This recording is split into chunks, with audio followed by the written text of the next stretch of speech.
Welcome to the Elite Podcast Network, home of the #1 independent wrestling coverage, available on iTunes, Stitcher, Blog Talk Radio, and wherever you get your podcasts from. Follow us on Twitter at Elite Podcast Net and join the revolution now.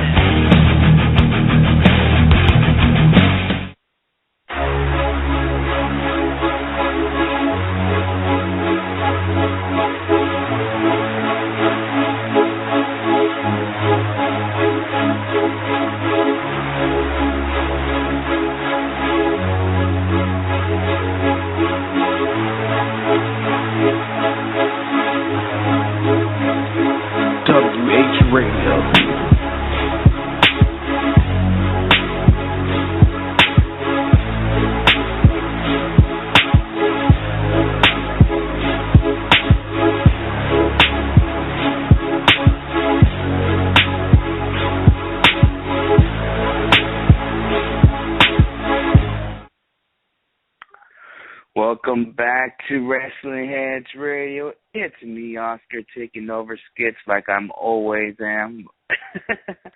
Well, Skits is over with a damn stupid Clipper game.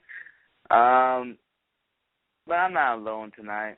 I got someone joining me from the NYC. I got Mr. Tom. What's going on, Tom? Not much. Pretty excited. It's almost Halloween weekend. Work week is almost done, which means, catching up on wrestling, to be honest. And there's a couple shows going on this weekend. Like I said, I'll probably be going to one on Halloween night, which I'll discuss toward the end of the show. So I'm excited, man. It's gonna be a good weekend. Yeah, Halloween weekend is just upon us. Hopefully anybody's listening as kids, take your kids out of trick-or-treating. Maybe your kids listening, don't be eating too much candy. That's too bad for you. You don't want to visit the dentist. I'll tell you that right now. But anyway. Listen, Halloween is the one day per year you can eat as much candy as you want. And I don't care how old you are. I don't care if you're a kid or if you're an adult. Eat as much candy as you want. I'll see what's up, because I don't really eat candy and snacks that much these days. But anyways, let's just start out this show. I mean, there was a word going around the whole week. I guess Skits was talking about it now. It's been official that the Young Bucks, they signed something. They're going to sign with NXT, Lucha Underground, TNA, but you know what? They just made an announcement. They're going to sign with a Ring of Honor. And with this contract, just for all you PWG fans, don't worry. They'll still do PWG, and they'll still do New Japan. And also, I don't know if you know, Tom, in their contract, they can also work outside the United States. So that means, they could work Progress, maybe possible do some work with AAA if they want to go that far. Or in Germany, WXW. But I guess for right now, for this whole year, they cannot work other promotions like House of Glory, CCW, 2CW, FCW over here in San Diego. They like to do shows out here. I guess they can't work in these shows or other independent shows out in the United States. But I guess that's what the Bucks are going to do for 1 year. And also, they're also, whenever Ring of Honor is doing a taping, they have to be there, pretty much. So I hope PWG doesn't do nothing stupid. Like, example, let's just say the 14th anniversary in Vegas, they want to do it on Friday night, the last week of February, the last Friday of February, and then PWG want to do a show that day. That means the Bucks have to do Ring of Honor over PWG. So Tom, what's your thoughts? Young Bucks signing this 1 year deal and all these appearances they can make. Yeah, it's definitely, I think, a really cool thing. It's really big for Ring of Honor. Over the last few years, they've definitely been expanding, locking in a lot of guys like Adam Cole, Kyle O'Reilly, Bobby Fish. Michael Elgin, guys like that, to exclusive contracts and kind of getting them locked in so they can't really work too many other dates. So to get the, probably one of the best tag teams in the entire world locked into your company, it's a big deal. The Young Bucks are a big draw tag team. A lot of people come out to see them. You see the Bullet Club merch everywhere. You see the Young Bucks merch everywhere. When they're setting up their gimmick table, they're always crowded over there, doing their thing. So it's definitely a big thing for Ring of Honor, and especially considering, I think, because, over the past few months we've been talking about Ring of Honor's tag team division and how it kind of needed something to get in there. And the Young Bucks, they were always in there, but they were never, in there full time. They were kind of in there sporadically. They would do 6-mans with AJ Styles or something like that. So we'll see if they can help mix up the tag team division. And we saw. I just like how the Young Bucks like to tease everybody. They speculated that they could have gone anywhere. And it's cool that they still get to work PWG. That was cool that that gets included. I'm not really too surprised with that. Like I said, we've talked about it before in the past how PWG really helped relaunch their careers after TNA. Once they left TNA, nobody was giving them a chance. Ring of Honor wasn't giving them a chance. Nobody was really giving them an opportunity except for PWG, where they kind of made their name to begin with. So they're definitely they're loyal guys. And so with signing this deal, they were probably like, we're going to stay loyal to this company. You can take it or leave it. So it's cool to see that. And they're still going to be in New Japan from time to time, which is good. And they also could pop up in a couple other different companies. I know Rev Pro has, they work with New Japan, and of course we know the Ring of Honor New Japan relationship going on. So don't be surprised if the Young Bucks pop up in Rev Pro sometime soon, or maybe sometime later, maybe in 2016. So this is definitely really cool. Like I said, it's a big step for Ring of Honor, though, because, like I said, we're seeing more and more guys get locked into these kind of exclusive contracts. So they're definitely getting serious about who they are going to be putting on their shows, and kind of also making sure that their guys stay healthy for their products. So it's a big step for them. Yeah, definitely. You know what? with this thing, I hope they get a tag team title run. I mean, I know currently right now the Kingdom are the tag team champions. I know they're doing some kind of feud with Red Dragon right now for the tag team titles. If they decide not to, give the belts back to Red Dragon, I see the Bucks maybe taken away from the Kingdom, and hopefully they get a tag team title run. Maybe just for a few months with the tag team titles,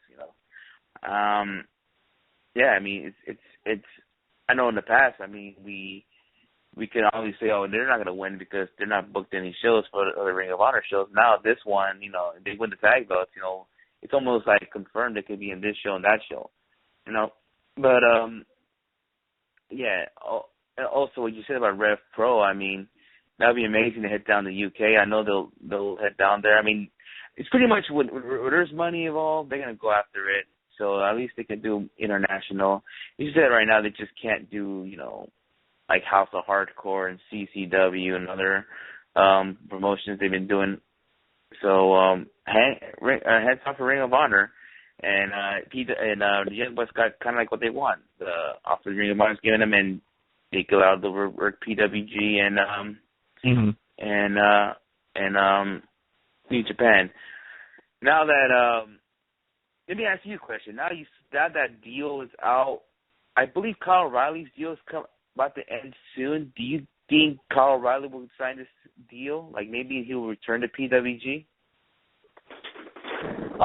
Before I get to that, I just remembered that the Young Bucks are actually going to be working because 2CW is closing down, and the Young Bucks are working their final shows. Kenny Omega is actually going to be doing a rare North American show over there too, so that's going to be cool to see. So, and like I said, 2CW is another company that I think the Bucks are loyal to, because we see the Bucks go there a lot, and they're definitely always trying to go there. So hats off to that. But I don't know. I you could tell Ring of Honor definitely sees Kyle O'Reilly as a top guy. He's a guy that I think Ring of Honor and many fans see as the future of the company. And if you're going to do that, you got to sign this guy, I think, to an exclusive contract. Also, especially with how many options are out there, because let's just say Kyle O'Reilly doesn't re-sign. He could go work indies, and he could go work overseas, and, he could work New Japan more, as opposed to working Ring of Honor more. He could go over, obviously, I think, New Japan likes booking him and Bobby Fish a lot. They fit in pretty well there, so there's a number of different options for Kyle O'Reilly to choose. It's up to Ring of Honor. But like I said, I feel like they see him as a top guy, and they're gonna want to get him locked in. I feel like Kyle O'Reilly is going to be like a Jay Lethal, in that we really don't see Jay Lethal work any other companies besides Ring of Honor, and then what's that company? I think it's PCW, Preston City Wrestling. They do in the UK. Yeah, they do those shows with Ring of Honor. I think it's actually coming up in November. So that's really the only time you'll see him and New Japan. So that's, if I had to guess, I'd imagine that Ring of Honor would want to get him signed to a deal. Yeah, definitely. But we'll see what happens. But I'm going to go back to the Bucks real fast. I was told from Skip that a lot of promotions try to sign him, like Lucha Underground trying to bring him in. WWE or NXT wanted to bring him in. I heard like Kevin Owens and I guess guys in the past that work with the Bucks, like maybe Drake Younger. I don't know about Tommaso Ciampa or Gargano, but I know multiple guys in the back were trying to convince the Bucks to sign something with NXT, but I guess they turned them down and decided to go to Ring of Honor. I just feel like they just want to do what they're happy with what they're doing with the New Japan, Ring of Honor, all that connection there. I think they're just happy to do that, and if they work in NXT, they're no longer going to be doing all that stuff. So, who knows? Maybe in the future we'll see him in the WWE ring, but all I know is not this year or most of 2016 we'll not see him. I feel like, and I said this before, I feel like, because right now I think the biggest commodities in independent wrestling, I think you can say, are the Young Bucks and a guy like Ricochet. Even though Ricochet signed to Lucha Underground, they're the names that people bring up the most when they're like, oh, why aren't they in WWE? I think, I always say this, I think eventually they'll be in WWE. But like I said, right now, they seem like they're making good money. They're making money on merch. They're making money on all the different dates. Like I said, they just got an exclusive deal with Ring of Honor. Ricochet is growing everywhere and anywhere, so there's no reason for him to sign, really, and he's still young, and so are the Bucks. Bucks are still young. They got time. So I feel like they'll be in WWE eventually, but it's just going to have to wait a little bit more. And, I know we all want to see them in WWE because it's the biggest platform, and, these guys are the most talented tag team in many people's opinion. But look what they're doing right now. Would we really want to see them on the main roster? Would we really want to see them in NXT? NXT's tag team division is getting better, but I don't think it's up to par to what, like, New Japan has going and what Ring of Honor is currently building up. So I feel like if you're going to bring the Bucks in, it has to be set that there's a better tag team division.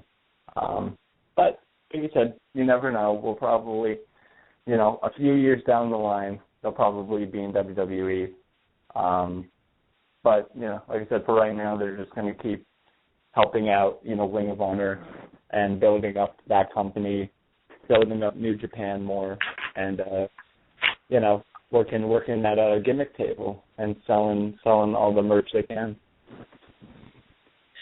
Yeah, another thing, I agree. Oh, actually, you know what? I kind of agree with you about, they have to be in a better tag team division. I mean, the NXT tag division is starting to get, it's probably the best tag division. Anyway, come on, Chad Gable and Jason Jordan. You want to see the Bucks go against these guys? Hell yeah. Von Villains, Enzo and Cass. They're probably heading to the main roster pretty soon, but as of right now, they're still part of the division. You got the other guys, Dash Weiler and what's his partner name again? Scott Dawson. Scott Dawson, yes. Yeah, you got those guys, and who knows, they're going to probably bring in more tag teams. They're part of tag teams right now that's doing only house shows, and also maybe they're going to pair guys, like what if they want to pair Solomon Crow with somebody, that's, they probably have all those ideas, all these new signings, maybe, or maybe, if you want to add these guys, go ahead, Gargano and Tommaso Ciampa, they're like pretty much a tag team there, so, that tag team is stacked. So who knows what 1 year from now, maybe that tag team division will still be the best, or maybe that's why the Bucks will end up going out there because, the tag team division of NXT is freaking, stacked. But as right now, I'm happy that they're happy that they choose where they want to go, that they decided to stay Ring of Honor, and hopefully this whole year is the best year they have. So hats off to Ring of Honor and the Young Bucks for that deal. All right. From the good to the sad, we have to bring this up though. It appears that Andrew Everett has once again. It looks like he might have re-injured his ACL again. I'm going to read what some source Pro Wrestling Sheets that's Ryan from used to be on TMZ's little website. I guess he broke the news that Andrew Everett, it could be his ACL again.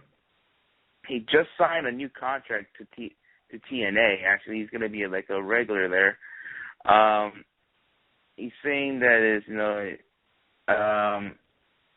that walking around the following day and his knees fully gave out on him, and so he'll be getting an MRI done soon to locate the injury and may fly home early from the UK. Hopefully, it's just my miscues, but I'm willing to bet it's his ACL. But there's something bothering with his knee we can see. But Tom, what's your thought of this potential injury he might have? And he just, like I said, he just signed with TNA. So I don't know what's your thoughts of this whole injury with Andrew Everett.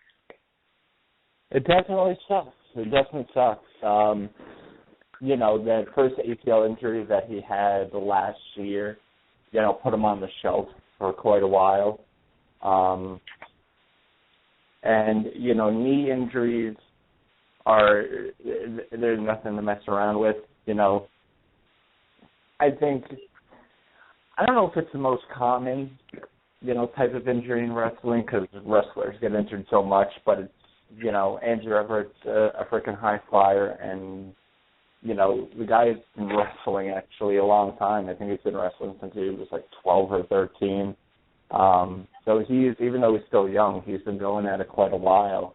And it's just when you're constantly jumping off the top rope, especially with how much he's doing it, it's just putting wear and tear on your knee. And unfortunately, he had that major injury last year. And like I said, put him on the shelf for quite a while. And then he gets back and he starts doing great things again in PWG and Beyond Wrestling, and he was over in Rev Pro actually when he got the injury. So he was doing really good stuff, and he's always talked about as one of the brightest stars on the independent scene and one of the most promising guys. And it sucks to see something like this happen again. One injury, I think, sucks enough, but to see it re-injured and know actually what we don't know, which is we don't know what's going to happen. We don't know if this is going to affect his wrestling going forward, how long he's going to be out. There's no official word from Andrew Everett yet on how long he would be out. He was over, like I said, in England, and he was coming home for an MRI. He actually had to leave. So we won't really know until we hear from Andrew Everett how long he'll be out for, if this is something really, really serious. Hopefully it's not too bad. Hopefully it's maybe a quick fix. Maybe it's something that, minor surgery that he can get done and come back within a few months. But that's the thing, is just we don't know. And all we can do now, hope for the best for the guy. And just like anybody, like I said, all the guys working on the indies, I think because they're trying to, make it to wherever they want. If they want to make it to Japan or WWE or even companies now like Ring of Honor that's getting bigger, wherever they're trying to make it. And, a lot of these guys are really young, so you wouldn't expect too many injuries to keep happening. Injuries can happen at any point, whether you're old or you're young, it doesn't matter. But, just got to hope for the best. Definitely hope for the best for Andrew Everett. Hopefully he can recover from this as quick as possible, get back in the ring, start doing some more flips. Like I said, the guy is crazy, crazy talented. He's a cool guy, and like I said, he's one of the good guys in the business. There's a lot of good guys. I don't want to make it sound like, there's only bad guys out in the independent scene, but like I said, we got to hope for the best and wait and see what happens. Yeah, meeting the guy a couple of times at PWG. It's freaking almost like saying he's not one nice dude, and I'm glad someone like Matthew Grant, who told me when he was at Bola, he never get to see Andrew Everett in Canada, and if I get to see him, he was amazed to see him in person. So hope he comes back. Also it's kind of like a big blow to TNA in a way, because they just signed him, and he could. Imagine what he could have done with the whole X division. That would have been great to see him there. Him and Trevor Lee actually signed, even though Trevor Lee was showing up and taping on a regular basis. But I guess he signed the TNA almost like similar like how the Bucks signed with Ring of Honor, which there's a taping he has to be there, and he was going to be on TV more often. So as Andrew Everett, but fortunately his knee could. Probably messed up his knee, and hopefully he gets back soon, and we'll get to see him more in TNA. All right. Sorry about that. All right. I was gonna say, speaking about Ring of Honor and all that stuff, they're having some couple of shows coming up. I have to give it out there. Let me just put it on there right now. All right, Survival of the Fitness. They just announced some more matches. We were talking about injuries and stuff right now, but it looks like AJ Styles is going to be appearing in this event, which he's scheduled to team up with the Young Bucks going against the House of Truth of Jay Lethal, Dominic Dijak, and Jay Diesel. And it's on November. And this is going to be on November the 13th, so AJ Styles will be back. Looks like it'll be pretty soon. What you thought about this match, Tom? Definitely a big-time matchup. It's we're gonna have to see what happens with survival of the fittest. It's weird because survival of the fittest, it's not really one of their biggest shows of the year, but it does feel important, and we definitely get some cool little matchups coming out of it, and like I said, this is a big thing, so we'll see what happens. It's like I said, it's a good main event, and we've been talking about guys, like Donovan Dijak getting that big shot. It's a big spot for him and Jay Diesel. Let me ask you a question. Do you think that when you're putting on a match like this and you're trying to draw fans in, do you put in guys like Dijak and Jay Diesel who don't really have as much experience over somebody else? Well, I kind of feel like it makes. I'm sorry. I kind of feel like it makes sense. Like, okay, look, you got this AJ Styles and Jay Lethal rivalry going on right now in Ring of Honor. You got the Bucks always got his back because the whole Bullet Club thing, but then you also got Jay Lethal, who got two guys got his back. So it makes sense in a way to put these guys, and I feel like, you just said they're inexperienced. Why not get some experience going against guys like AJ and the Bucks? Maybe they'll put up something like, okay, maybe the Bucks will put them over on Twitter at the DNS. Check out these guys out. There's something you can watch in the future. So who knows?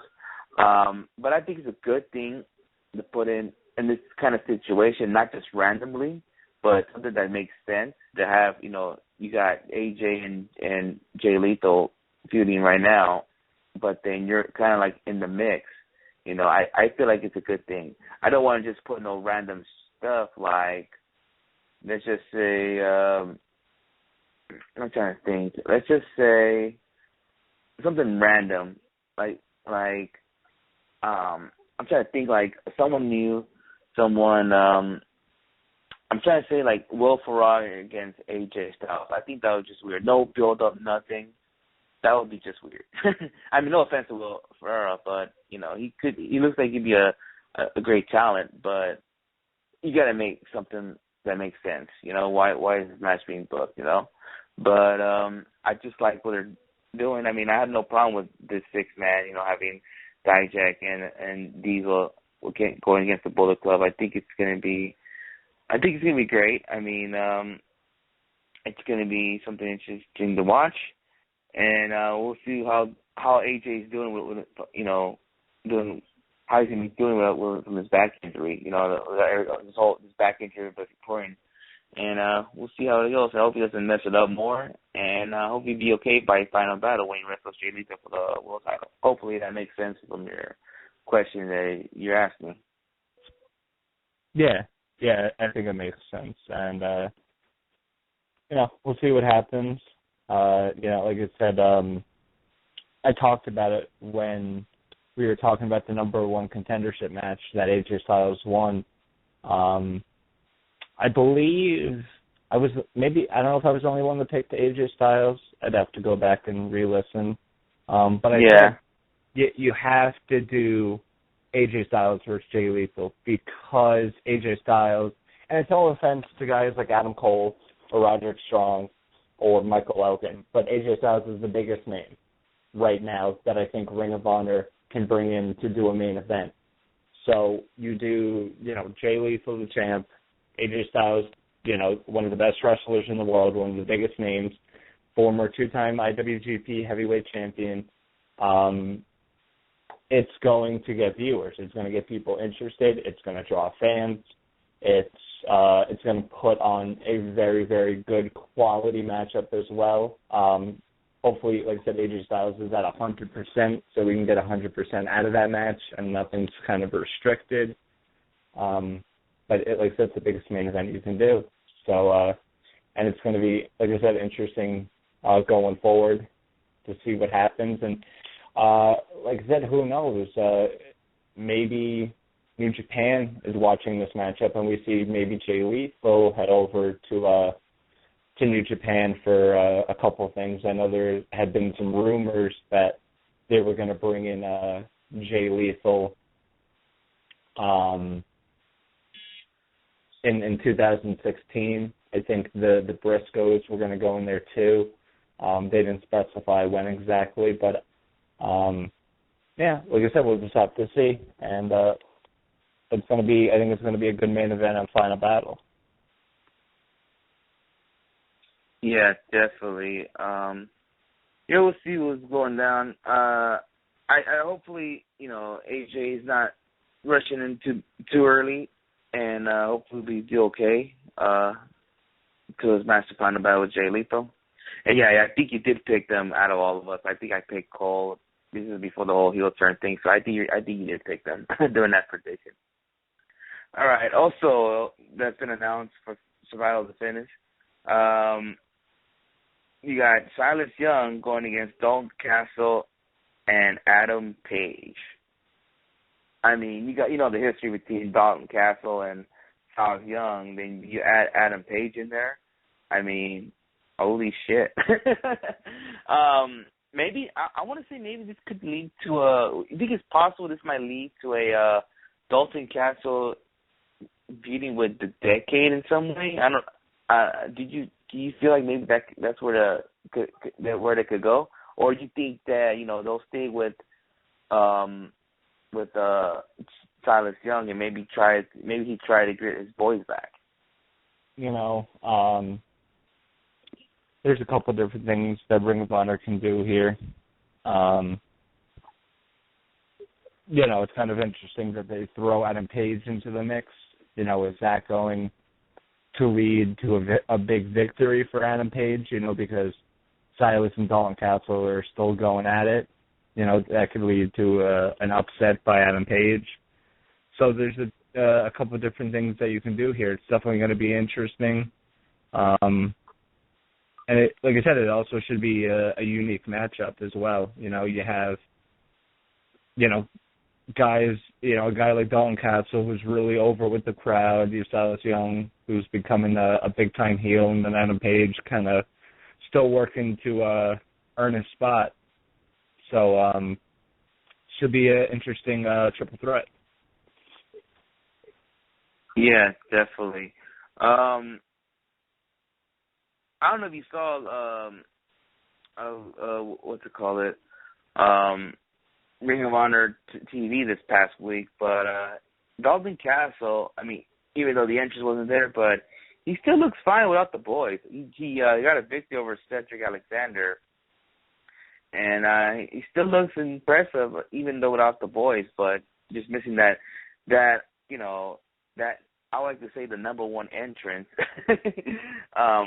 Without the wings, without the boys, you're missing that, But his in-ring still great, and I'm almost feeling like, why can't he get a TV title push, I mean, this guy is highly effective. I want to know how he's doing merchandise. I know he has a shirt out there, I mean. I think he's got a couple, actually, on Ring of Honor's website. I think he has like 2 or 3. Oh, yeah? Oh, wow. I mean, I don't know how he's doing merchandise, but why not give us the TV title strap? Why not? I mean, I'm pretty sure the guy every time he comes out, the crowd goes nuts. I swear. Even though I saw last night on Destination in America episode, but it just seems like even though without the boys, they still love him. The crowd loves Dalton Castle, and it's almost like this is their best signing in a while. I mean, not in a while, but I don't want to say like an up-and-comer to people that was not familiar of. They found something on this guy, All right. Also, next match that has also been announced, you got Michael Elgin going against Adam Cole and Moose. Now, this is going to be some hard-hitting match right here. I know you got two couple big heavyweights, even though Adam Cole doesn't fit that mold, but he'll be doing some crazy ass shit, hard hitting shit during this match. Tom, what you thought about this match? This is a big time triple threat match. Elgin and Cole, like we said, were two of the participants in that fatal four-way match not too long ago for the number one contendership for the Ring of Honor World title. So it's interesting that they put them back in the same matchup. Maybe there's something to it, maybe not. But yeah, it's like I said, it can honestly go either way. You could have Elgin get that big victory. You could have Moose get like one of the biggest wins of his career so far in this match, or you have Adam Cole in and keep really bringing up the Kingdom to a high level. So it really can go either way. There's really no kind of definitive winner in this one. It's definitely one of the more tougher matches to predict, but it should still be a fun match either way. Definitely. That's all Ring of Honor announced for upcoming shows for matches, but just before we move on. Well, isn't there's a couple other matches for Survival of the Fittest? I think we went over them. I just went over the matches that Jeff announced. Well, we went over Elgin versus Cole versus Moose. Don Council versus Silas Young versus Adam Page. Then there's Roderick Strong versus Cedric Alexander, which got announced. Then there's also Jay Briscoe versus Frankie Kazarian versus Raymond Rowe versus Rhett Titus. And then there's Mark Briscoe versus Christopher Daniels versus Hanson versus Kenny King, I think. Yeah, that's Kenny King. So, yeah, a lot of interesting matchups. It's interesting that they're doing 2 four-corner survivals, 2 triple threat matches, and then one one-on-one match. It's a little weird. Yeah, Survivor has been always been weird. Like, it's almost like a weird tournament in a way. But yeah, those matches also have been announced, and just if you're gonna be in the area, just go to the show.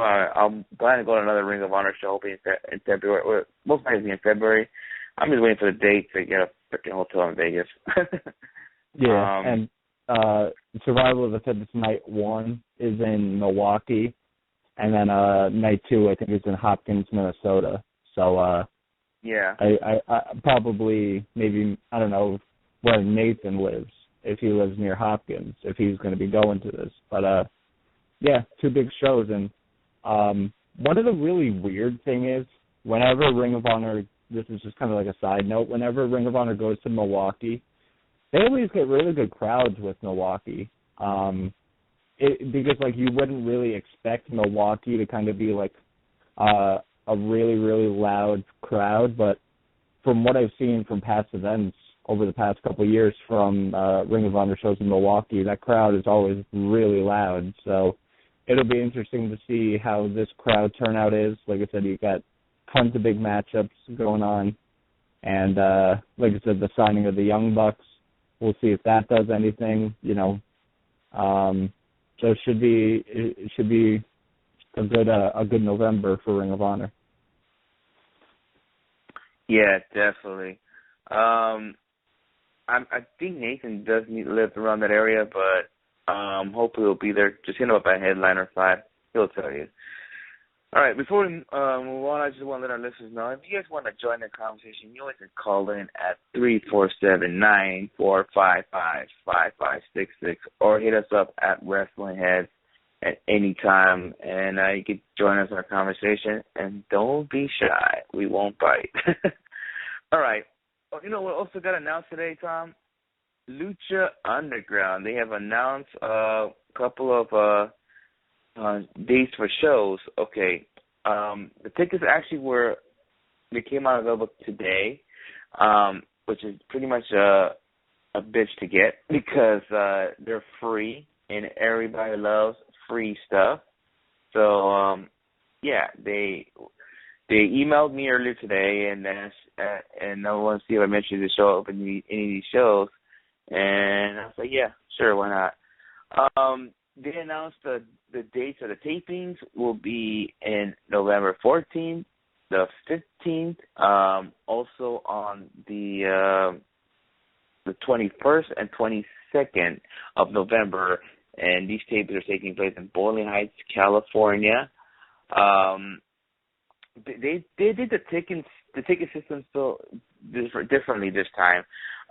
Instead of just asking, okay, I just want 5 tickets, so give me 5 tickets, they ask you for like who you're bringing with, and they want their information. Like, for example, you have a friend like named Tom. You want to know his age.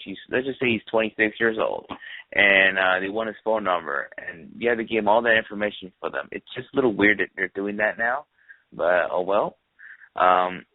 I have 4 tickets for 3 shows I'm going to, so they said they'll let me know next week if I can reserve. Maybe you'll see me on TV again on Lucha Underground. But yeah, also Tom, they also announced that they signed cheerleader Melissa to show the Jimmy part of the show, and it's been reported she's gonna be playing as the sister of Marty the Moth. Tom, what you think about this Lucha Underground news? I'm excited. I'm really, really excited. Like I said, no offense to NXT and Ring of Honor TV, but Wednesday nights have definitely been missing something, and that thing is Lucha Underground. You know, I could say without a doubt that they were the best wrestling television show. Everything about Lucha Underground was great. The pageantry, the wrestling, the storylines, the characters, everything about them. And I know a lot of people are excited for it to come back. You know, we were talking for I don't know how long about the uncertainty of Lucha Underground's future. So it's awesome to see that they're going back to Boyle Heights. You know, going back to the Temple. You know, we're going to be missing some people, but we're also probably going to be gaining a lot of people too. So I'm excited to see who comes in. You know, the ticket thing is maybe it's precaution. You know, it's maybe, you know, it's just they got to be more secure in how they sell tickets. Maybe there was some things that happened that we don't know about, you know, because we don't work in the, you know, back offices. So, you know, I trust what they're doing, and it's like I said, it's so cool that they're still giving out tickets for free. You know, I bet you they could charge whatever they want, and people would still flock to that, and they would sell out like PWG. But you know, they're keeping it good, and hopefully, you know, the El Rey network gets bigger, so we get to see more and more Lucha Underground. And getting cheerleader Melissa in there is awesome. You know, there wasn't too many women. You know, it was really only Sexy Star and Evilise wrestling as far as the women go in Lucha Underground. So to get a veteran like cheerleader Melissa, you know, one of the best, I mean, for I don't know how long, her and Sarah Del Rey were just like dominating the independent scene. You know, for so many years, cheerleader Melissa was considered, you know, one of the best women's wrestlers out there. And I was always shocked that she never made it to WWE. I was always so surprised. I thought she had everything it took to get there.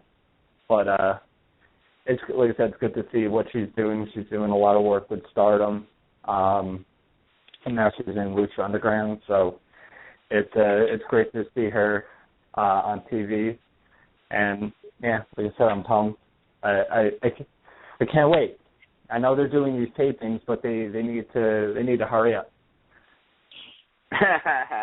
Yeah, I was told that the show will start showing it on TV in January. So, we're pretty much in the end of October. Then it'll be November. So just like 3 months away. So, Have patience there, Tom. But fortunately, I will not be giving out spoilers or anything because I don't want to get no beef with the Lucha Underground guy. You know, boo, boo, boo, party foul, yeah, whatever. But yeah, and we've talked with how many guys on the Lucha Underground roster. We've even talked to Mr. Chris Joseph, man in charge of one of the main men in charge, I should say, of Lucha Underground. And who knows, people, you got to be listening in because he might come back. We could have anybody on the Lucha Underground roster on this show at any time. And the only way that you're going to know is if you listen in to the podcast and you follow us on Twitter. It's the only way you're going to know. And then you can ask. That's the only way you'll know. Ask all your questions. You know what's funny? I saw on WrestleZone that they post that each tapings list a 4-hour event, meaning like the company will be doing tapings 4 episodes each night. I'm thinking that's funny because they never been to that just shows you they've never been to a Lucha Underground show. Because what they do is around, let's just say 3 o'clock, they definitely start letting you in, and then when you're walking in, the band's playing and all that stuff, then just fit everybody in and see what's going on, and pretty much it takes a little while, and then the show starts. But actually, how they do it is they film 2 episodes each night. So after the first show ends, they do an intermission. And then when you're intermission, you could get you want to get some from the taco truck, ice cream truck, get some water, or just stand up, stretch or whatever. You've been sitting down, and then you come back and do the second episode. And usually, all that is 4 hours. 3 o'clock to 7 o'clock. 7 o'clock is done, and then you can. That's pretty much how the Saturday night ends. And there's some people like just wait outside, wait for the wrestlers to come out and stuff, but yeah. And another thing, Tom, I noticed that they also have a show in December, which is the same date of the highly rumored PWG All-Star Weekend date. So it's possible we might see Lucha Underground guys at All-Star Weekend. Yeah, I mean that'd be insane. Like I said, I still have to get around to get to Bola. From what I've heard from people that have seen the DVDs, it was great. I've heard that like Night to Ebola was like one of PWG's best shows ever. I mean that's some people's opinion, but yeah. Did you see the show? Like I said, a lot of that. Just getting those Lucha Underground guys in added such a good mix. So we'll see what happens. Like I said, I'm really excited for Lucha Underground to come back. Like I said, it's no offense to like NXT and Ring of Honor TV. Those are 2 good products on their own.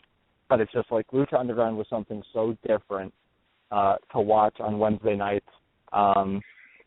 Did they say if they're still going to be on Wednesday nights? Or have they not said anything? They have not announced anything about their changing a different night, but it would not surprise me. And you know what? I would not mind. Look how the format is on your Wednesday night if you're a wrestling fan. Let's just say you like to watch Lucha, Ring of Honor, and TNA. You like to watch anything, pretty much, okay? But 8 p.m. Eastern, 5 o'clock Pacific time, you got Lucha Underground. 9 o'clock Eastern time, 6 o'clock Pacific time, you got TNA for 2 hours. Then when TNA is done, 11 o'clock Eastern time, 8 p.m. Pacific time, you got Ring of Honor. So you got shows right there. And also you got NXT, which they lose the episodes on Wednesday. You can watch that anytime you want. But I'm pretty sure lots of people will watch TakeOver after all of them, out of all of them, So, you got that. So you can watch, a different hour. And you can make your list. Okay, I watched this first. Ring of Honor, and then TNA, whatever you want to watch. And yeah, you know, and one Wednesday of the good night, things it's a that crazy I night actually tonight. found out that it's only I don't know if it's for any other cable providers, but for Xfinity, one day I went on their website to see if I could watch Lucha Underground through my computer, and I can. So it's like if you miss Lucha Underground, if you have Xfinity, you could always go online. I think they put it up pretty quick. I think it goes up like the next day or something. Yeah. But it's going to be interesting to see if they keep that Wednesday night time slot or if they maybe move maybe to Tuesday nights, you know, because there's no wrestling on Tuesday nights. You know, it's SmackDown is taped on Tuesdays, but there's nothing going on Tuesdays. So it'll be interesting to see what they do with the time slot. If they keep it, if they change it, it's going to be interesting. But like I said, I'm looking forward to it. I'm looking forward to, like I said, Lucha Underground coming back. And like I said, it's going to be awesome to see who pops up. You know, I know, you know, Mike Bailey's in AAA now, so he could possibly show up. Yeah. Yeah. They're pretty much Lucha Underground and AAA are pretty much cousins. So you never know who's going to show up. Highly rumored Rey Mysterio Jr. might pop out. So I would believe he is going to pop out because the question mark kind of like, I don't know if you saw the question mark of the Lucha Underground sign at the end of the season, but that question mark looks like the same question mark Rey Mysterio wore on his tights. So that kind of shows me Rey Mysterio's coming to Lucha Underground. I don't know if I want to believe all these dirt sheets saying, oh, he has not yet signed. Bullshit, you know? It could be all bullshit. We just don't know who signs for what company. We don't know if anybody signed right now. You know, we look at Del Rio returning to WWE. Who fucking saw that coming? We didn't fucking know that. You know, we didn't talk about it last week before Hell in a Cell that Del Rio is going to be there. We fucking did not know that. We were expecting Tyler Breeze or a Finn Balor to pop out. No, it was Alberto fucking Del Rio. You know, so who knows? Who knows who the fuck signed with Lucha Underground right now? Fuck, CM Punk might have signed, motherfucker. Who knows? Shit, it's just weird, you know. Who fucking knows? We got to see when the tapings comes out. We just don't know who's gonna be there, you know. Yeah, like I said, it's a crazy, unpredictable world of professional wrestling, and that's what makes it great because anybody could show up.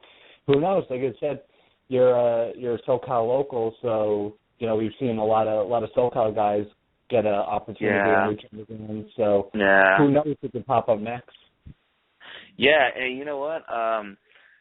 See about SoCal, I seen I don't know. I was on Facebook, and I seen Eli Everfly post something about, like, he's going to be doing a little tour going around, and big things are happening to him.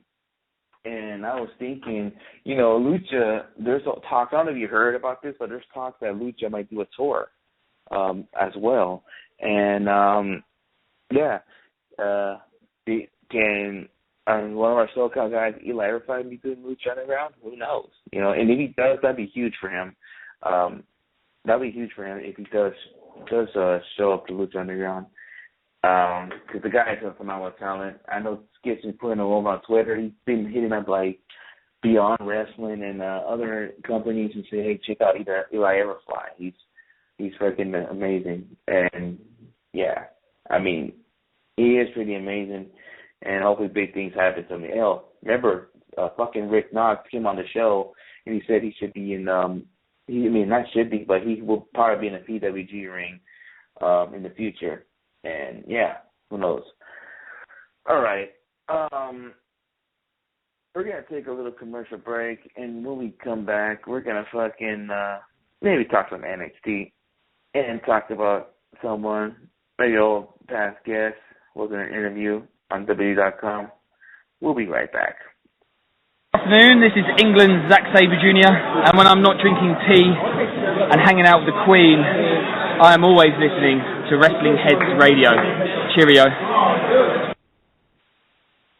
Hello, friends. This is Matt Seidel. You are using your brain and listening to Wrestling Head.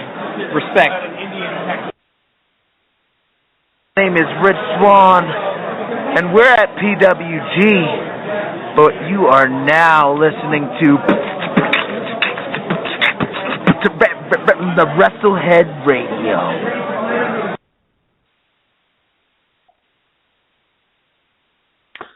All right. Welcome back to Wrestling Heads Radio. It's me, Oscar, taking over skits. And I got Tom with me right now. Hopefully Tom saw some NXT last night. I hope you did, Tom. I saw a little bit of it. Like, I didn't catch all of it. I caught, like, the last couple matches, but I saw the results. So, I know what was going on. Yeah, hopefully you saw that crazy ass tag match that happened last night. Hope you watched that match. Oh yeah, it was nuts, insane. Yeah, if you people don't know what I'm talking about, there was a tag match happened last night on NXT. You got Johnny Gargano teaming up with Tommaso Ciampa going against this new young tag team of Jason Jordan and Chad Gable. Holy shit. I mean, Chad Gable once again, he kind of reminds me a little bit like Kurt Angle doing all these bear suplexes and all this stuff. How long did that match went? How long do you think he went? Did he went at least 20 minutes? Close. I think between like 15 and 20, I think it felt like. Yeah. It was definitely a big time tag team match, though. Yeah, it was, and I felt like there was no editing involved. And I'm sorry, people. There's a helicopter on me. There's a fucking speed chase over my house. I'm sorry. No, sorry, ladies and gentlemen.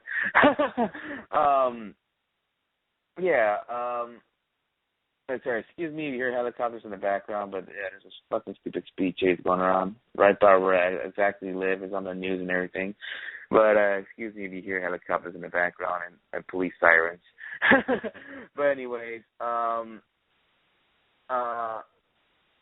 that should throw me off. All right, Chad Gable and Jason Jordan once again proving they want it. They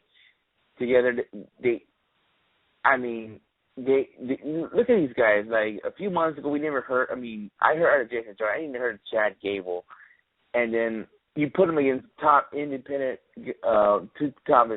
guys, and they pretty much know what to do in the ring, and then they just put up a good match. Like, holy shit. Now I want to see a fucking 2 out of 3 falls match with these two tag teams. But then, you got Jason Jordan and Chad Gable got the victory. But, man, that was a freaking awesome-ass match. One of the best tag team matches I've seen in a WWE program in a while. But, yeah, I want to see where – I hope this is going to be at least a big push for Jason Jordan and Chad Gable. But, man, that was a fucking good-ass match. And if anybody listening and watched NXT yet, you have to watch this match. I will fast-forward the first match, the Emma against that chick from New Zealand. But, yeah, fast-forward and then watch this tag match. I mean, it's worth watching it. Trust me on that. And I'm sure Tom enjoyed it. So, yeah. It's just freaking, it was a great match. Yeah, I thought it was excellent. We've been praising ever since Chad Gable and Jason Jordan started tag teaming. They've been on fire. It seems like the popularity is going up week by week. And it was awesome to see them get in there with Gargano and Ciampa. They put on, I thought, a hell of a match. And it's good to see, Gargano and Ciampa still going in there and getting big matches on NXT each week. So that's also another plus. It's great stuff. It's weird because you kind of forget that not too long ago we were like, man, NXT's tag division sucks. Like, there was nothing. Like, we had Blake and Murphy, Enzo and Cass, and like the vaudevillains, and that was it. But now it was worse. It was worse before. Remember the Ascension just beating jobbers? Yeah, like that's even going back even farther. Like it was the Ascension just like killing people, and then Enzo and Cass, you know, were still kind of in the mix, but you know, NXT tag division definitely is gaining a lot of momentum, getting a lot of steam. So we'll see what happens with that. And like I said, Gable and Jordan, so entertaining inside the ring, and they're very charismatic as well. I think Gable, you know, is the more charismatic of the two, but both guys go in there and they kill it each week. And it's going to be interesting to see what happens with them going forward. I'm looking forward to it. And, you know, once they get up to the main roster, I think they're going to be big stars, both of these guys. They have the potential. Yeah, you know what? I don't know if you saw Skip's tweet, because I guess he signed NXT this morning, and he was like, Chad Gable's going to be a star. I mean, I don't know what he means by, like, he's going to be a star, even though, let's just say they do something dumb, like they break up the tag team and Chad Gable's on his own. Does he mean that he's going to be a star, like he could be ratcheting on the main roster by himself, or meaning that, you know, this tag team's going to be like a legendary tag team like the W Boys, you know? They'll stay together for 20 years. But yeah, that was awesome for both tag teams. You got to give Gargano and fucking, you know, they're in there. I don't know, they're there to try to sign with the WWE or just taking you know, appearance in just to show up on their programming. But who knows? I mean, they gotta give them props though. They kill it as well. Also, they also had I'm trying to see the one there. Nia Jax destroying somebody. Let me ask you something. What's your thoughts on Nia Jax so far? I mean, green? She's still really green. A lot of room for improvement. The thing about her is it's just like, because we know what she's going to be. She's going to be the Awesome Kong Karma type, in which she's this big monster. So it's very limited in what she can do. But it's, you know, she still has a lot of room for improvement on a lot of things. But, you know, like I said, that's what NXT is about. And, you know, we've been proven wrong time and time again, you know, with, you know, girls like Dana Brooke, and a bunch of different people. Like I said, you look at girls like Sasha Banks and Charlotte and how quick they improved. So, you know, you can't really, you can't say anything right now. It's too early. We got to wait and see if there's potential for her to get better. But it's an interesting dynamic that they have somebody of her size going in there. And now when, you know, you have her, you have Dana Brooke, Emma, you have Asuka, you have Bayley, and you have a couple of the other girls that are kind of getting there, like Kaylee Ray, and a couple of the other people as well, and Athena now getting in there. That should be interesting. So women's division is definitely looking to be an interesting one in NXT, especially, like I said, they had to, and I talked about this, when they brought up Charlotte and Sasha Banks and Becky Lynch, you really needed to get that women's division, you know, you couldn't slow down. You couldn't have a low point. So that's why they got Asuka. That's why they got Athena. That's why they're now bringing Nia Jax to TV. So it's definitely going to be interesting, and we'll see what happens going forward. We'll see what happens with Nia Jax. Obviously, I think she's going to get a big push because of, you know, her size and all that, you know, because she looks. But we'll see. We'll see what happens. We'll see if she get some improvement. Like I said, people that are already kind of like shitting on her. It's like the same people that were shitting on Dana Brooke not too long ago, and now they're singing Dana Brooke's praises. We just gotta wait. We gotta wait to see if she can improve. Yeah, you know what? I don't know if you saw, but she already mentioned that she is the cousin of The Rock, so they're mentioning that. Her move is almost like The Rock bottom, but it's just that it's kind of weird. Like she holds you down, then it smashes you. Not like The Rock just quickly pick you up and throws you on the ground. It's a little different. Yeah, I just feel like they're taking their time to almost like to seem like they're rebuilding the women's division in NXT because they lost a lot. They lost Becky Lynch. They lost Sasha Banks, Charlotte. You need to fill all that up, and you still have Bayley there. She's going to be going in pretty soon. I'm pretty sure in 2016 she's going to be in the main roster. So you got to fill all that up. That's why you bring girls like Nia Jax, Asuka, Dana Brooks, Peyton Royce, Billie Kay, Athena. You got more names that are probably going to be coming up pretty soon. Hell, they might bring in a big indie name like a fucking Candice LeRae. Who fucking knows, That's what they're doing. They're bringing all these girls in. They're just building them up together. They could come out with a strong division and see where it goes. But yeah, right now they're trying to avoid all that. And you still got Emma down there as well. So yeah, it's gonna be great. And about Nia Jax, we have to wait and see. She's just only had 2 matches, pretty much her squash matches. We gotta see when she goes in against something like a that will not be a squash match like Bayley or Asuka. They'll take it to the limit. We're gonna have to wait for that. So they're just pushing up a little slowly as of right now and see where it goes. And Tommy, you said something about she's different than other girls. Well, her theme song is called She's Not Like Most Girls. So just to put that out there. And yeah, we'll see where it goes. The main event, Tyler Breeze going against Samoa Joe.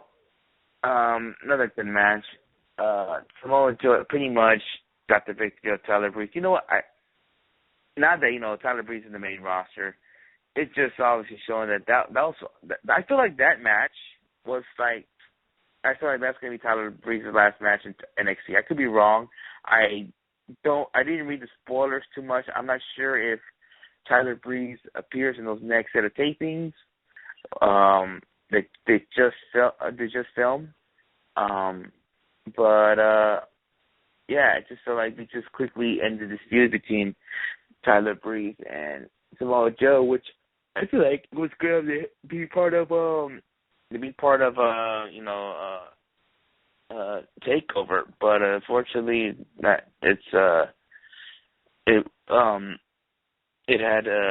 unfortunately it didn't go through. Maybe they have the good ideas for Tyler Breeze, and look where it is. He's in the main roster. I don't know if you catch that match, Tom, but that match was not bad. It was okay, but it was not better than the tag match. Yeah, I caught the tail end of it. I missed a little bit of the beginning, but I caught the last 5 minutes or so. It wasn't great, but I wouldn't expect them to go too all out. The tag team match definitely kind of stole the show, but like I said, it was fine for NXT TV. Like I said, I didn't expect a pay-per-view quality type of match on this, but it was still good. And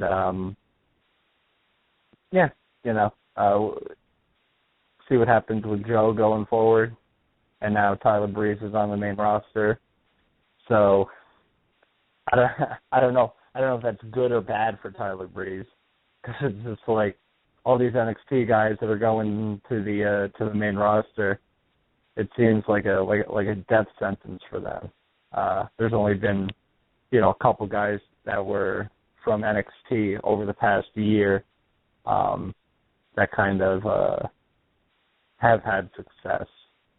You know, obviously, I wouldn't count Rollins and Big E because they were kind of at the beginning stages of NXT. But you look at Neville, you look at Bo Dallas, who else?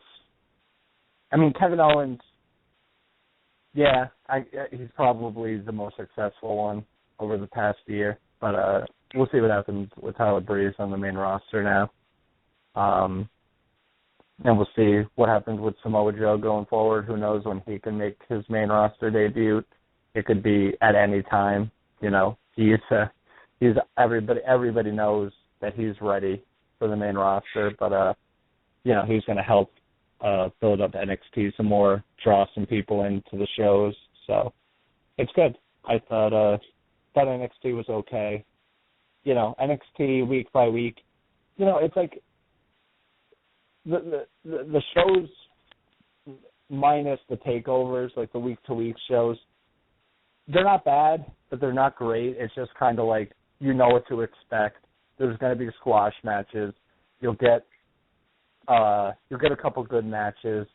It's just about progressing storylines. You know, that's fine. Like it's definitely more watchable than like Monday Night Raw. Granted, there's a big time difference. You know, one's an hour, one's 3 hours. So, but it's pretty easy to sit through. You know, each week, even if you don't get great matches, you know, you'll see something interesting. So it's definitely, I think, worth watching each week. You know, some weeks you can skip, but like I said, you never know. Like I said, James Storm could appear out of nowhere, and that's another interesting thing coming up. So we'll see what happens. Yeah, definitely. Speaking of the NXT, we're still in the subject of NXT. I just want to talk about something. I haven't seen this yet, but I hear that Biff Busick had an exclusive interview with WWE.com. But I also saw that, you know, they confirm all the signings that been signed, and Biff Busick and Rich Swann are in that list, so we know they're coming to WWE pretty soon. But did you get the chance to check out that interview that Biff Busick did with WWE.com? I did check it out. You know, he talked about you know, different things. He talked about PWG. He talked about I think a little bit of CZW. Just talked about what his goals are, and you know, it was like kind of, you know, like what they did for everybody else, like what they did with Finn Balor and Tommy and Kevin Owens on WWE.com. But it was still awesome to see. You know, it's great that this Busick got signed. Guy deserves it. Can't wait to see him get on TV. And same thing to Rich Swann. Rich Swann deserves it 110%. Definitely really happy for him as well. And, you know, they also, in that list that they mentioned, Athena also got signed as well. Once again, she deserves it. She is so incredibly talented. She was helping out so much, I think, with the women's wrestling on the independent scene across different promotions. And, yeah, so 3 great, you know, independent signings right there, 3 top names. And it's definitely going to be interesting. So, like I said, happy for all 3 of them. I can't wait to see them debuted on TV. I know Athena's been doing some live events. I think she may be debuting within the next month, like on NXT TV sometime in November. Yeah. She actually is. I think she had a match with Peyton Royce in one of those TV tapings, so we probably see her in a few weeks. Yeah, so it's definitely awesome to see. Like I said, more indie guys getting signed, and it's, like I said, it's great to see. I mean, it's just more that, you know, indie influence coming into WWE and guys you know, getting shots that we maybe never thought possible. But I just have to see what the future holds for him. Yeah, definitely. I was going to say, yeah. You know what? Don't forget, the Tough Enough people got signed too, like Mata, the big dude with the mohawk. A former guest, actually, Daria, she got signed as well, and the finalist Amanda, she got signed as well. So let me ask you something. What do you thought about these Tough Enough signings? Oh yeah, Patrick Clark got signed too. Yeah, so the Tough Enough signings, Mata got signed, Daria, Patrick Clark, ZZ, Amanda, and then in that list they also, I think Josh was in there, and yeah, because Josh won the whole thing.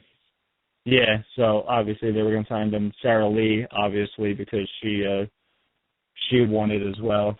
So I don't know. It's like I expected Patrick and maybe Mata to get signed because you saw the talent there and you saw the potential. But it's just like it's a weird double-edged sword because it's like, all right, the whole point of Tough Enough is that one person on the male side, one person on the female side gets signed, and that's it. That was how they were like building it up, and they got the $250,000 contract. But I mean, we've seen in the past, you know, people that didn't win Tough Enough get signed. And it seems like a lot of the time, the people that finalists end up having more success than the people that actually win it. So, I don't know. We'll see. You know, out of those guys, you know, I think a lot of people say that Patrick has the most potential. You know, they say Mata's going to do good. It's just, and, you know, then there's ZZ, who's a whole nother freaking dilemma. Oh yeah, I forgot about ZZ. Yeah, they signed him too. I forgot about him. I mean, like I said, it's not given that he's ever even going to appear on live events or even NXT TV. He's got to prove that he freaking wants this. And like I said, with the talent pool that's getting signed by WWE, you got to be on top of your game, and you can't just, you know, rely on your 15 minutes of fame to get you a job, because people will shit on you if you're not doing good, especially that wholesale crowd. If you're not doing good, they'll let you know, and they'll shit on you, and they'll shit on your match, and then your match looks bad, and then it makes NXT TV look bad. Yeah. You know what's weird? I mean, about Daria and Mata signing. Okay, I'm starting to think that they knew they were going to get signed, but they needed a couple more training. That's why I had Brian Kendrick to help out with that. Because I remember we had Daria, and I asked her about what she signed with TNA or Lucha Underground. She was saying no, but I just feel like I'm going to be at WWE pretty soon. I wonder that she knew she was going to sign, and did WWE use Kendrick to like train her, just like what Eva Marie thing. I don't know if that's what they're doing with Kendrick, but Kendrick could be like works for the WWE, but you know, on the down low. And you know, he did train with he trained Eva Marie as well. So, you know, I feel like there's a connection right there. You know, and Mata and Daria are always at the academy, just training and stuff. So, who knows? Yeah, and then, you know, it's funny you mentioned about like past winners who don't win the whole thing, or actually not past winner, but I mean guys who are in the show but did not win the whole thing. Like Miz, he didn't win the whole thing, but he still is in the roster today. You know, the guy who had the most success in Tough Enough, so far I want to say, if I'm mistaken, I'm trying to think who this. I'm trying to think who's the Miz is the one that got success with, but not winning it. I don't know. I don't think weird. Morrison won his Tough Enough, whatever season he was on. He did. He won season 3. Did he win it? Yeah, he won season 3. For some reason, I didn't think he won it. Yeah, he won with the dude who mostly got he ended his career because of concussions. Wasn't he Matt? Oh, yeah. Matt Capitelli. That's right. That is right. Yeah. Yeah, I guess those guys went to OVW. Matt. I'm sorry? All right, so I'm looking at the winners right now, and the winners were Capitelli, Jackie Gata, Nydia, who was with Jamie Noble, Maven, of course, Andy Levine, who was a complete freaking bust. Wait a minute, Nydia never won? What's up? Nydia never won, because Jackie Gata won season 2. Are you sure? I thought it. No, wait a minute. Are you sure? Because I thought season 2 the winners were Jackie Gata and Linda. What's her name? But she ended up becoming Shaniqua. Yeah, I mean, she what's it called? Nydia won she co-won the first season. Nydia was on the first season. The first season, yeah, okay. Yeah, Nydia was on the first season. And then there was Daniel Pewter, who won as well. So. Oh, yeah, that was tough. So I guess, out of all the winners, you could say that Morrison was the most successful. Nydia had some time on TV, but it wasn't too long. Morrison had more longevity, and Matt Capitelli had, unfortunately, I think he had, what was it? I think he had a brain tumor, which I think got removed. So like I said, winners don't really have a good history. So, and especially I don't know. I look at Josh, and obviously because of his size, they're definitely going to take their time on him because Vince loves his big guys. Sarah Lee, I don't know.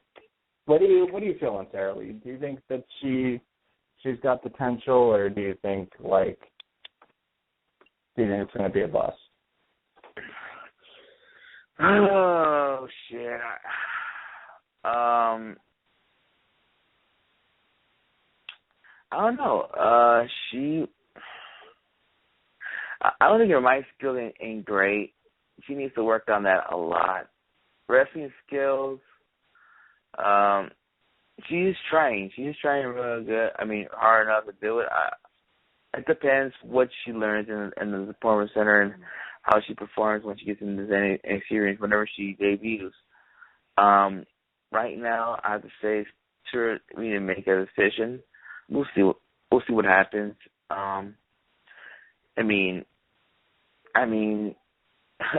was better than that one Amanda chick who also got signed too. That chick sucked. She even sucked on that match she had with Alicia Fox and that final thing, whatever.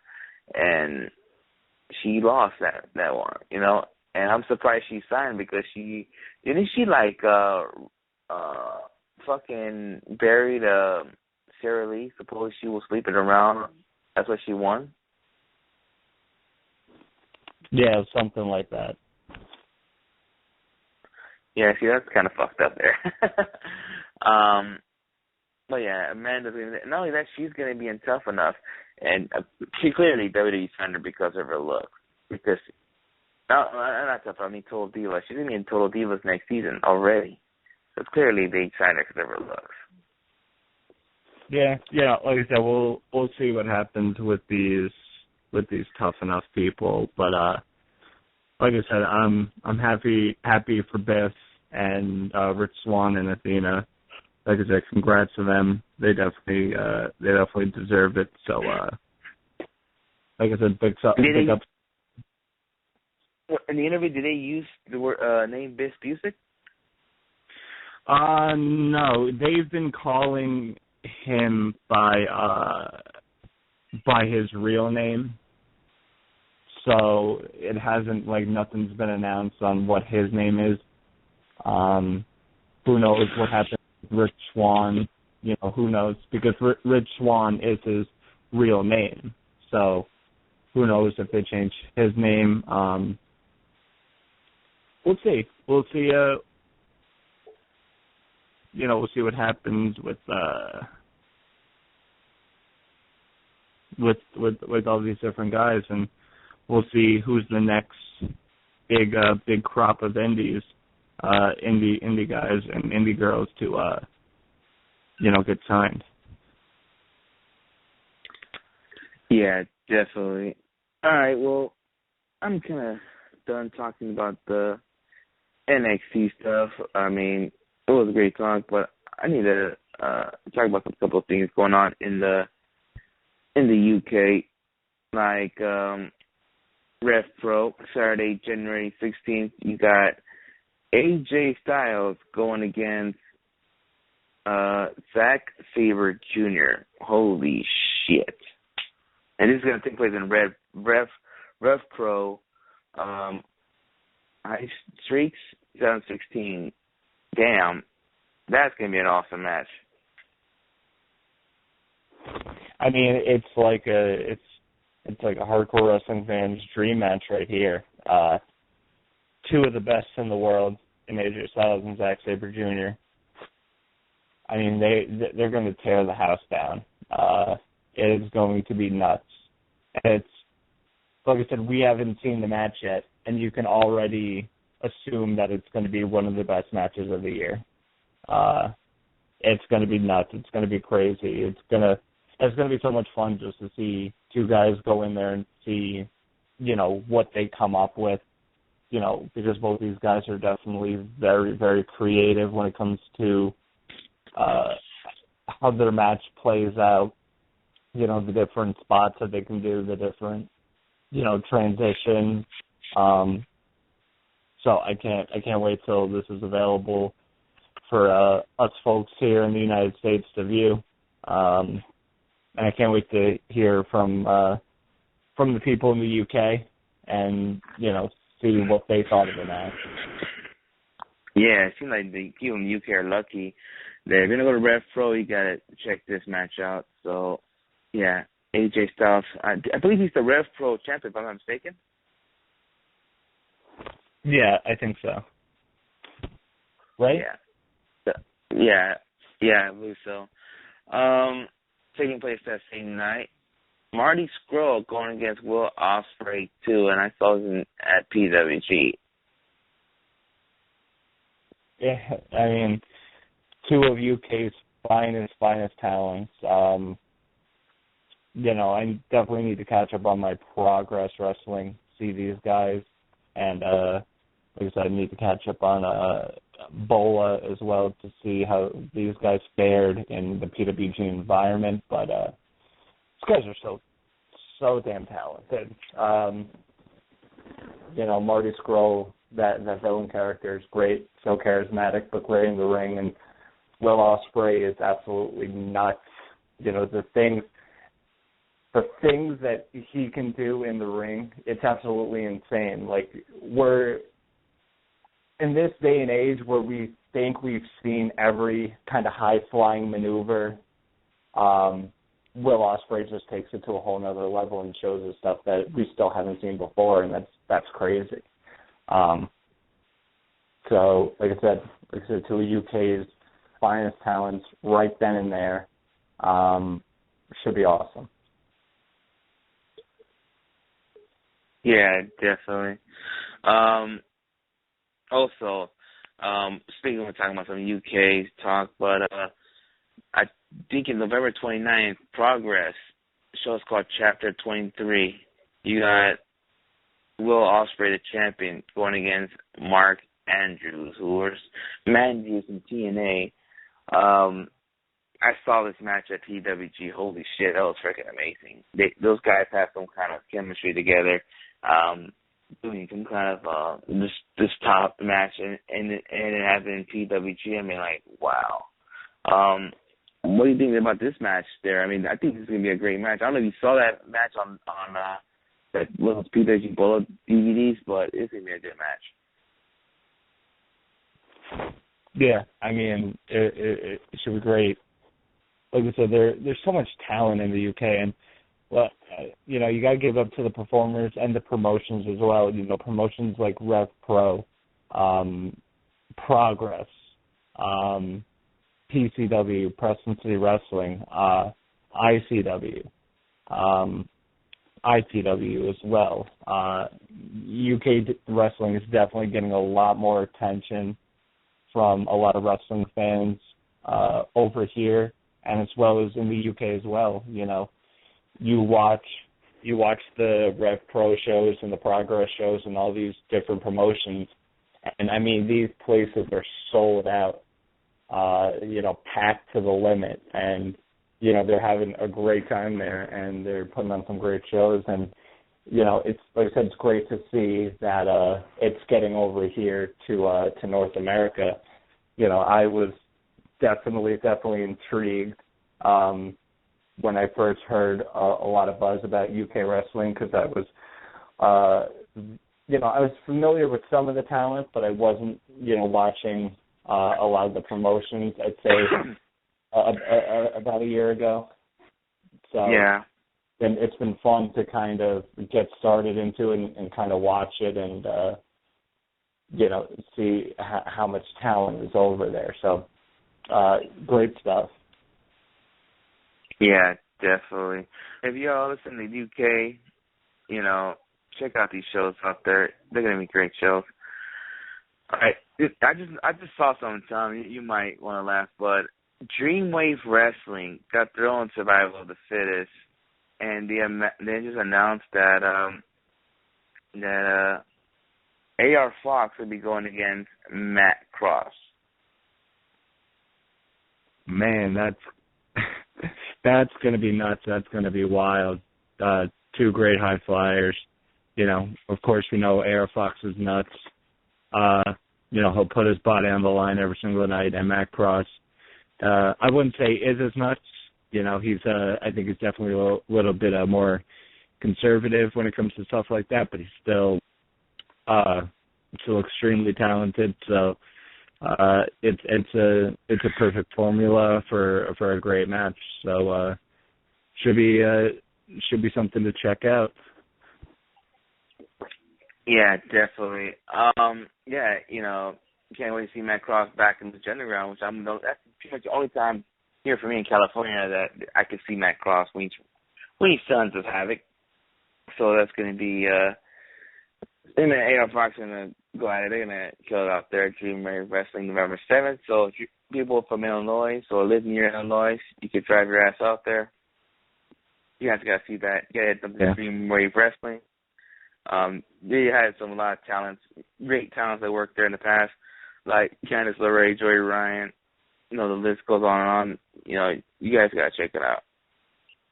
Yeah. There's also, you know, a big, speaking of shows going on, not a big New Japan show going on this weekend, but November 1st, they got the semifinals for the Super Junior Tag Team Tournament. We got RPG Vice going against Red Dragon, and we have Matt Sydal and Ricochet taking on the Young Bucks. Also on that card, in a second, we'll go back to the semifinals of the Super Junior Tag Team Tournament, but also on the card for this weekend, we have Taguchi, Hanma, and Tanahashi taking on Geto, Ishii, and Okada of Chaos. Big 8-man tag of Yoshihashi, Sakuraba, Yano, and Nakamura of Chaos as well, taking on the Bullet Club of Tama Tonga. Bad Luck Fale, Doc Gallows, and Carl Anderson. Chase Owens and Kenny Omega taking on the Time Splitters. We got Juice Robinson, Captain New Japan, and Toki Makabe taking on Mascara Dorada, Shibata, and Goto.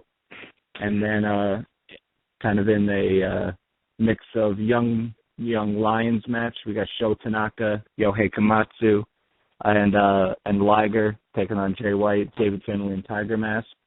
But like I said, the big thing is the semifinals of the Super Junior Tag Team Tournament, in which the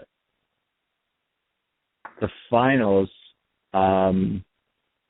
is going to be the next week, which is, I think it's on November 7th, is Power Struggle.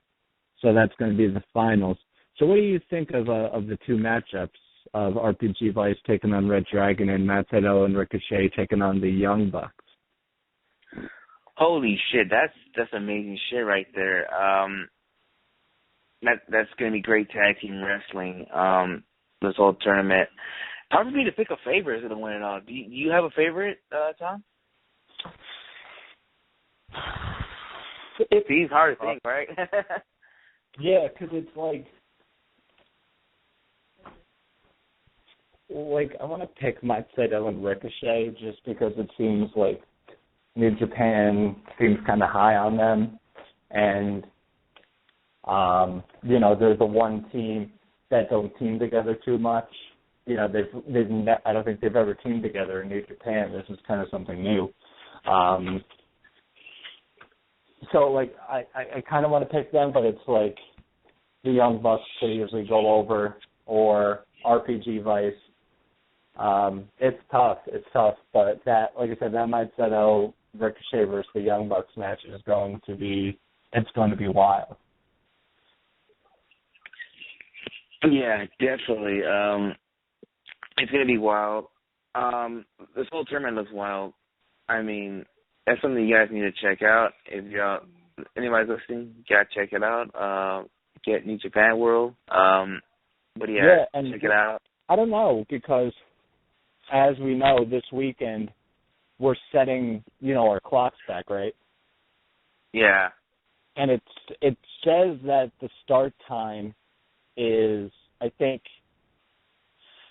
what did it say? I think it said 18:30, which I think is I think it's like a 6:30 start time for Japan, which is I think it's supposed to be I think that's 5 o'clock a.m. Eastern, but then that would end up, I don't know if it's going to end up being 4 a.m. Eastern, or what's going to happen or what they're going to do. So, keep up to date on Twitter. And like I said, I'll definitely see if I can check the show out. I like when they do weekend shows, when they do Friday into Saturday or Saturday into Sunday, because most of the time I can watch it. A couple of times they've had shows during the middle of the week. So it's all right, I can't get up at, 4 or 5 a.m. I get up pretty early for work, but it's I can't get up to watch these shows because if I do get up, I have to eventually go to work. But, yeah, like I said, if you're up, if you're a late nighter this weekend, you have a late Halloween night and you're up doing nothing, perfect opportunity to check out some great New Japan stuff. Like I said, you got 2 great junior tag team matches and a okay undercard as well. And like I said, it's 1 week till the big Power Struggle card, and I'm sure we'll talk about Power Struggle next Thursday. Yeah, definitely. New Japan's doing great things out there. They'll be doing greater things when we get to Wrestle Kingdom. But yeah, they're doing good things. There's a show nearby your house, Tom, but that's going to be going on in November 14th, because November 14th, I'll be at Lucha Underground. But around where you live, Tom, House of Hardcore coming out with back-to-back nights. First night, November 13th, House of Hardcore 10 will take place in Philadelphia. And then the next night, House of Hardcore 11 will take place in New York City. I don't think they have announced a card yet, but just a few weeks away. The show's just right there. November 14th. I think there was some matches announced. I don't think there was like a full card announced. I think if you go to House of Hardcore's website, there should be some matches announced. I'm gonna check. I'm gonna look for it right now. Yeah, check on that real quick. You know, House of Hardcore returning to Philly to the 2300 Arena, formerly known as the ECW Arena. So that should be a crazy show. And then they're going to Corona the next night, which is in Queens. And it's going to be interesting. You know, we'll see if the Queens crowd is happy after this World Series is over. But House of Hardcore. They haven't ran a show in quite a bit. So, you know, because they don't run too many shows a year, because I know Tommy Dreamer wants the, you know, free updates and plan ahead of time to get these guys on the roster. So, I mean, should be two good shows. Like I said, Elite Podcast Network's own Matt Grant went to House of Hardcore up in Canada. I believe that was the last House of Hardcore show. I believe it was June or July. It was over the summer. He said it was a great show, and I know you and Skitz have been to a House of Hardcore show. I went to one a few years back. It was actually when Sami Callihan was still on the Indies. They came to a town near me, and it was a really good show. Like I said, Tommy Dreamer, and I was so skeptical going into it, because, you know, it was when House of Hardcore was first beginning, so you didn't really know what to expect. And I was like, all right, if it's another one of these, like, ECW, you know, rip-offs, they're going to try and, you know, just take old ECW talent and try and replicate it, then I'm not going to be interested. But Tommy Dreamer knows how to put on a good show. He mixes in a lot of the indie talent that's going around with a lot of big names. I know he's bringing in a lot of TNA talent. So it's good. Tommy Dreamer knows what he's doing, and he's making it his own thing. Yeah, you know what? I got the card with me right now. I'm not sure if this is the full card yet, but for the show in Philadelphia, the matches already got right now. You got Yoshihiro Tajiri teaming up with Tommy Dreamer, going against EC3 and Eric Young. Yeah, you know, ECW versus TNA here. It should be interesting to see Tajiri get in there. I'm sure. I have a feeling EC3 might get some poison mist to the face, and maybe a tarantula or two. Who knows? And I mean, should be highly entertaining. You know, all four of those guys definitely entertaining. So it's gonna be a good match. Yeah, definitely. And the next match, well, I have to say, you got NXT going against TNA on this one. You got the Man Beast Rhino going against The Abyss. Yeah, I mean, we've seen this match, I don't know how many times. I mean, I think they've done this match before. I don't know if we've done this match in House of Hardcore before, but we've seen it, I know how many times on TNA television over the years. But, you know, should still be good. There'll probably be a couple hardcore spots. You know, Abyss is still crazy. You know, he'll probably bust open, go through a table or something. Definitely. Abyss is crazy. He's down to do some crazy shit. You know how he is. Former TNA Tag Team Champions, partners, whatever, they're going to be going at each other on this event. You got Bobby Roode going against his former tag team partner, Austin Aries. I mean, possible candidate for a match of the night right there. Two great wrestlers right there. Perfect formula for an awesome match, and you know, I'm sure the crowd's going to love it. Like I said, it's, you know, you get two great wrestlers in there, and very, very, very rarely are they going to put on even an okay match. I was going to say a bad match, But very rarely do they put on just an okay match because they're just that talented. Yeah, I feel you on that part. Also, two big heavyweights going to go at it right in this one. You got Chris Hero going against, it is usually Lance Archer, but they put Lance Hoyt on this one. Yeah, Chris Hero's been tearing it up in 2015.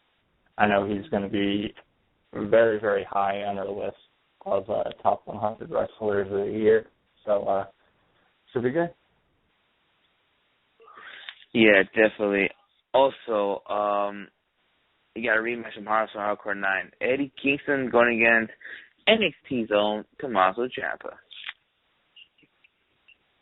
Yeah, this is going to be a slugfest. Two guys going to go out there and kick the crap out of each other. Crowd's going to eat it up like crazy. So, we've seen these guys go at it in AAW a number of times. So, yeah, should be awesome. Yeah, definitely. Also, triple threat match, you got Tony Nese going against Alex Reynolds and the Juice, JT Dunn, former guest of Wrestling Heads Radio. Yeah, should be an interesting three-way. I know Tony Nese and Alex Reynolds had a couple of three-ways with P.D. Williams in House of Hardcore, so it's going to be interesting to see how it's going to be with J.T. Dunn in the mix. Should be just as good, I'd imagine, and because it's good to see indie guys going out there and getting these opportunities, getting these shots, and getting these type of matches on a big House of Hardcore shows. Yeah, definitely. Okay, and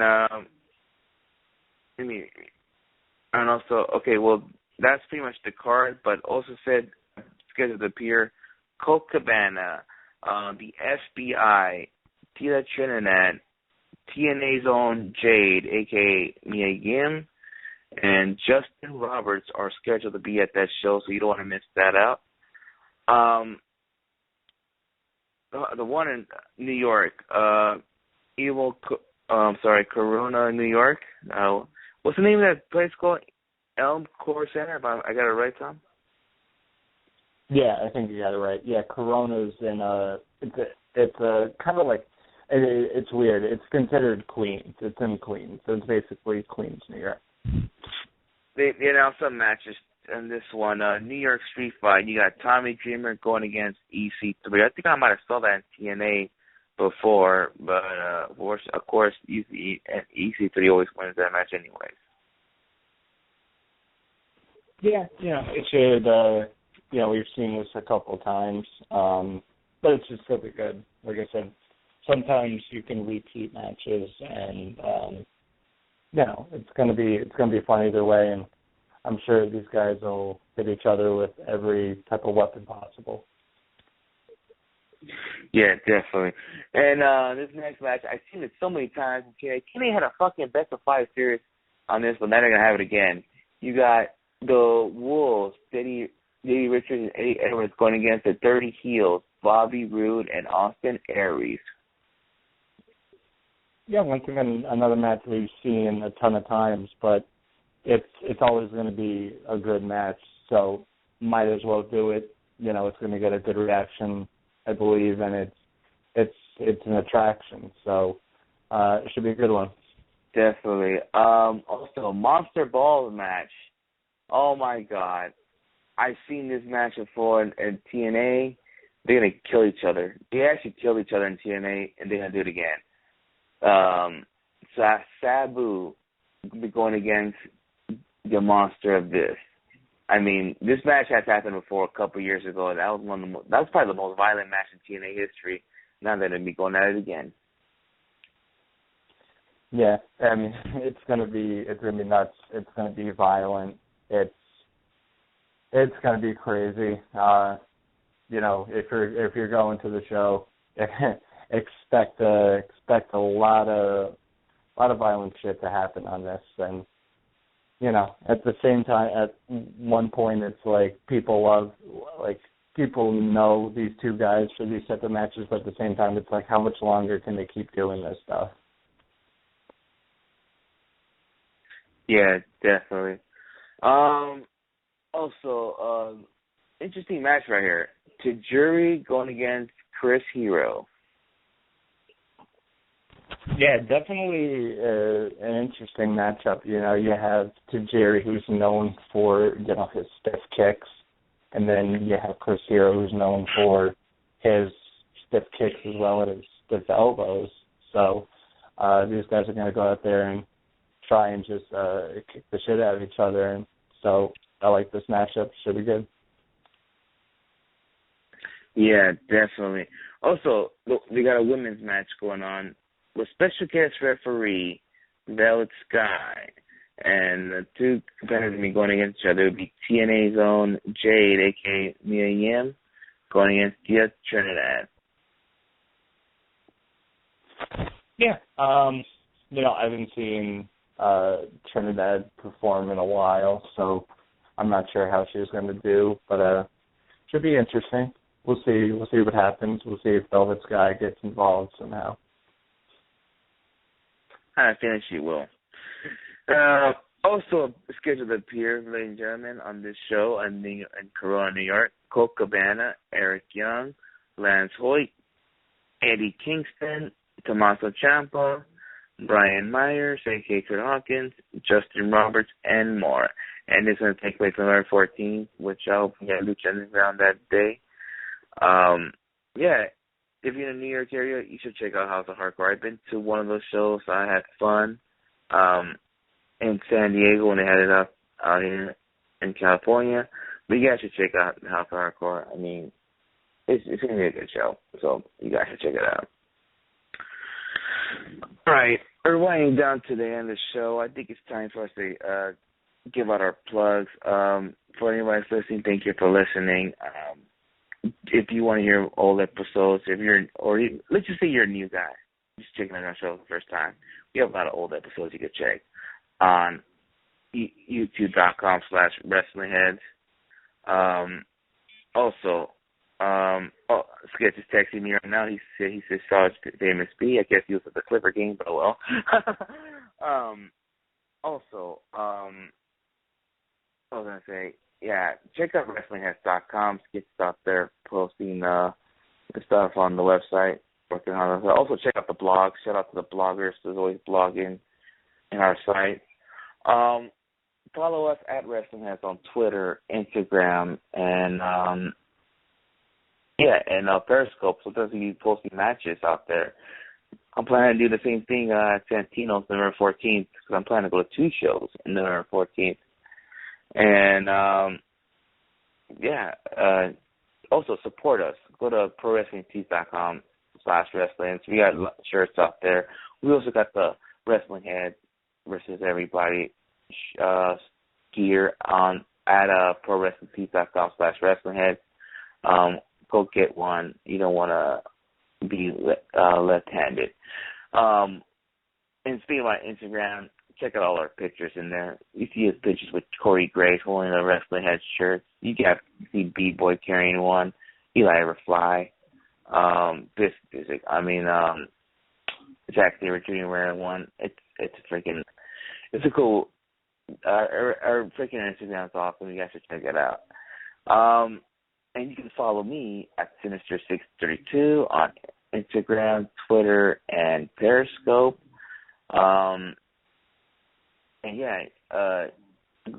Like I said, check out WrestlingHeads.com. Go to Blog Talk. And you can check out other shows from the Elite Podcast Network, like Indie Power Rankings, Eyes of the Ring. There's tons of shows out there you guys got to check out. We're not the only ones there. We're Skits announced we're going to be moving our schedule around, so you guys don't want to miss. Just keep an eye on our Twitter for any announcement going on. Yeah, you can follow me on Twitter at @2tweetme. My Periscope is the same thing. So follow me both on there. I'll make sure to follow you back. Make sure you guys are checking out the rest of the Elite Podcast Network family, which you can follow at Elite Podcast Net for all the updates on everything that's going on for every single show. Follow Weekly Wrestling Podcast on Twitter at WeeklyW Podcast. Good buddy Matt Grant on Twitter at Matthew Grant, except take away the A in Matthew, replace it with a 4. And who else? Eyes on the Ring, be live this Sunday, 11 o'clock Eastern. So if you got a late Sunday night on the East Coast, and if you're not watching Sunday Night Football on the West Coast, then come check it out. You know, should be a fun show, entertaining guys. And I will be checking out some wrestling this weekend. Interspecies Wrestling, Candy Apples and Razor Blades big Halloween show. People like Chris Dickinson. We also got Team Tremendous coming. A lot of interesting characters as well. It's a fun time. Last time I went to an Interspecies Wrestling show back in February, I saw Biff Busick. He was awesome. Like I said, very, very cool guy, and great in the ring. So, so follow me on Twitter for pictures, results. Who knows what's going to happen? Like I said, it's going to be Halloween night, so who knows who or what's going to show up. So, should be interesting. And speaking of Halloween shows, of course, if you're in the San Diego area, make sure you're checking out FCW tomorrow for their big Halloween show. If you listen to our interview with Gus from FCW that happened last week, he talked all about it. Check out that interview. Like I said, definitely a good viewpoint from a booker and promoter of a wrestling promotion if you're interested in that type of stuff, or if you're just interested in knowing what goes on behind the scenes. It was a great interview, goes definitely very in-depth and goes into a lot of what FCW is about. So if you're in the San Diego area tomorrow night, make sure you're checking out Fine City Wrestling. Should be a great show. It's going to be a fun weekend. And stay safe this weekend, guys. I know people go crazy on Halloween and stuff like that, and have fun. Yeah, have fun and stay safe out there. And I guess until Monday, we'll be back. So until Monday, we're out. Peace. See you guys Monday.